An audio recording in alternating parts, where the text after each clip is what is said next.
인생에는 기회가 옵니다.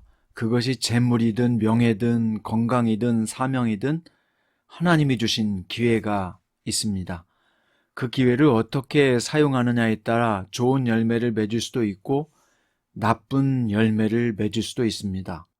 지금 우리에게 주신 기회는 무엇이고 우리는 그 기회를 어떻게 선용해야 할까요? 오늘은 요셉을 통해 기회 선용에 대해서 배워봅니다. 오늘 말씀은 창세기 41장 46절부터 57절이고요.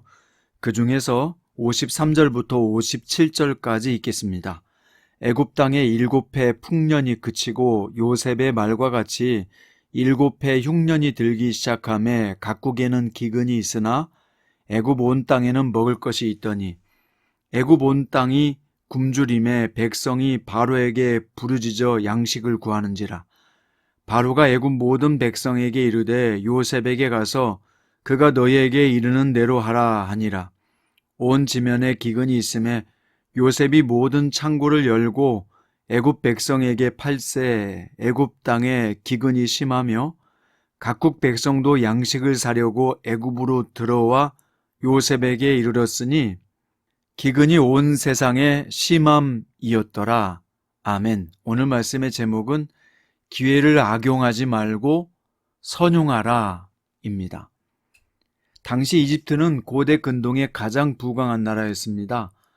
이집트의 바로왕은 요셉에게 나라의 살림을 주관할 수 있는 지위를 부여했습니다. 이방인이 애굽에서 고위 관료가 되는 일은 있었겠지만 종이나 노예였던 자가 한순간에 고위 관료가 되는 것은 기적적인 일이었을 것입니다. 요셉이 노예했다는 소문은 그 어떤 것보다 빠르고 널리 퍼졌을 것이에요. 그렇게 요셉이 애굽의 총리로 임명받았을 때 주변에 있었던 권력자들이 독수리 같은 눈으로 요셉의 능력을 지켜보고 있었을 것입니다. 바로왕의 꿈을 해몽해서 왕의 총애를 받고 있지만 과연 실무 능력까지 갖추었는가에 대해서 의구심이 가득했을 것이에요. 요셉은 이런 상황에서 자신의 실무 능력을 보여주어야 했는데요. 급변하는 상황 속에서 기민하고도 적절하게 대처할 뿐만 아니라 수하에 있는 사람들이 그의 말을 따라야 하는 엄청난 부담감이 있었을 것입니다. 요셉은 하나님과 함께하는 사람이었고 그 중에 보디발 장군의 아내의 유혹을 받았으며 억울하게 감옥에 갇혀 고생해야 하는 기간도 있었습니다. 또 지금은 총리로서 감당해야 할 막중한 업무와 사람들의 기대를 충족해야 된다는 부담감이 그를 짓눌렀을 것입니다. 아무리 요셉이 하나님을 섬긴다고 해도 그런 부담감은 자신이 견디고 감당해야 할 무게였던 것입니다. 자, 드디어 요셉이 권력의 자리에 앉았습니다.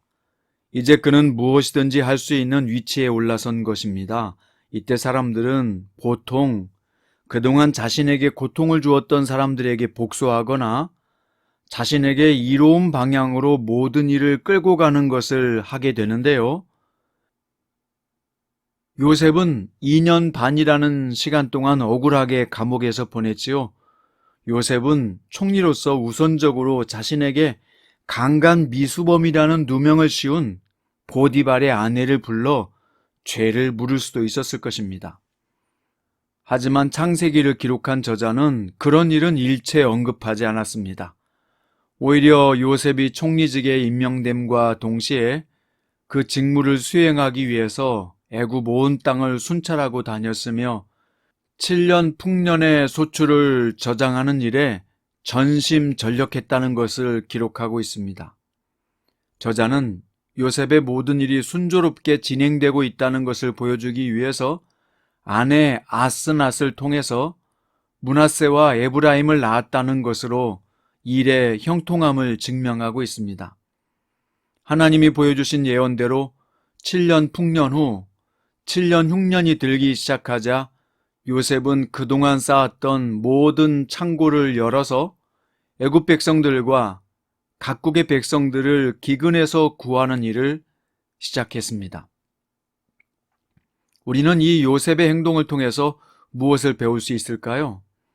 요셉은 자신에게 주어진 기회를 악용하지 않고 선용하여 다른 사람들을 섬겼다는 것입니다.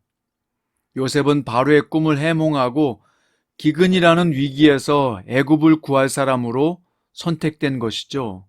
그러나 요셉은 애굽뿐만 아니라 각국 백성들이 굶주려 몰려올 때에 그들을 빈손으로 돌려보내지 않았습니다. 요셉은 자신에게 주어진 권한으로 원수 갚거나 자신의 재산과 권력을 확보하기 위해서 노력한 것이 아니라 사람을 살리는 일을 적극적으로 실행한 것입니다.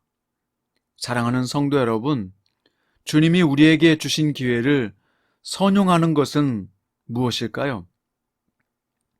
로마서 12장 9절에서 이렇게 말씀합니다. 사랑에는 거짓이 없나니 악을 미워하고 선에 속하라.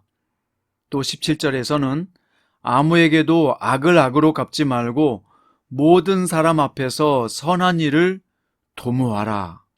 21절은 악에게 지지 말고 선으로 악을 이기라 라고 말씀합니다.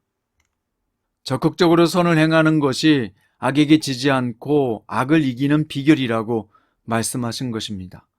또 히브리서 10장 30절에서는 원수 갚는 것이 내게 있으니 내가 갚으리라 하시고 또다시 주께서 그의 백성을 심판하리라 말씀하신 것을 우리가 아노니 라고 말했습니다.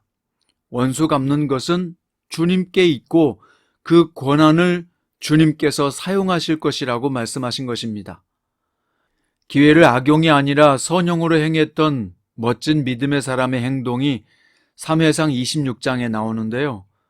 사울왕이 다윗을 잡아 죽이기 위해 군대를 풀어 추격해 왔을 때 다윗은 아비새와 함께 밤에 몰래 사울왕의 진영에 들어갔습니다. 이때 모든 병사들과 사울왕이 깊은 잠에 빠져 있었고 아비새는 그것을 보고 단숨에 사울왕을 죽임으로 이 모든 일을 깨끗하게 종료하자고 간절히 제안했습니다.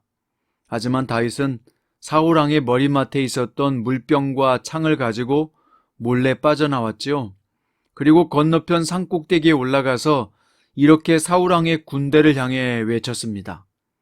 여호와께서 사람에게 그의 공의와 신실을 따라 갚으시리니 이는 여호와께서 오늘 왕을 내 손에 넘기셨으되 나는 손을 들어 여호와의 기름 부음 받은 자 치기를 원하지 아니하였음이니이다.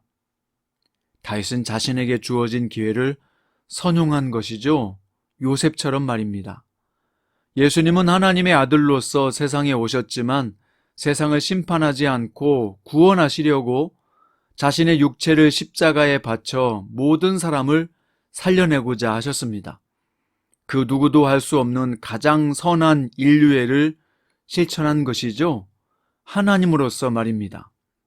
사랑하는 성도 여러분, 오늘 여러분과 저에게 주어진 권한과 위치와 역할은 무엇일까요? 가정에서, 직장에서, 교회에서, 사회에서 여러분에게 어떤 역할과 권한이 주어졌나요? 그것은 기회입니다. 악용이 아니라 자신을 이롭게 하는 역할이 아니라 주님의 사람으로서 선용을 행할 기회입니다.